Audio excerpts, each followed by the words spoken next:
awun mo rog rog mi shema da bol boron ga che kon be je kon ngor ga gud mi je jagalo gud mi cha do ga tara ke gide chak ling mar wa tara mi jeng na chet mi jeng na chi chet ga chet mi jagalo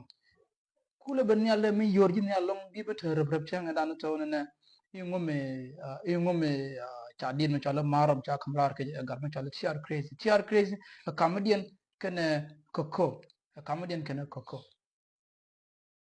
chan bi kul ngai jin jira ma je e jin jira me nyam dan me kon ga nur ko me ko case me kuje escalate ke social media bina ro kenda la linga no ngan ji kanya ba support na fanan mila ji kanya e ngan ben tiyo ba support na fanan mila ben tiyo sem bul bron tele bul bron dien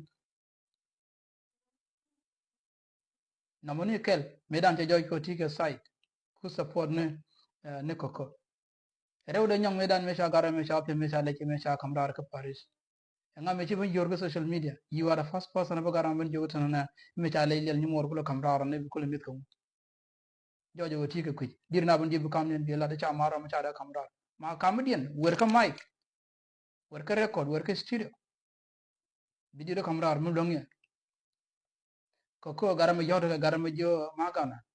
gara kon menana goy kona aji chukku shi mandan alat ke ken daro churo do matin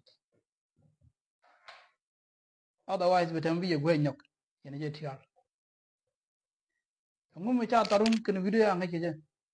medan yi kon la chungel gun no long meti ke la ke medan me la bila rana yo ki bon yore jani no the same thing tin ni wang wang na ni yiro le ta la le na la jo yara ka te ne daro te dir kam ni lat ke medan yi kon to kike jamato na kan wore kon la na ishara jin diet mi je long chanda mata ku amara wa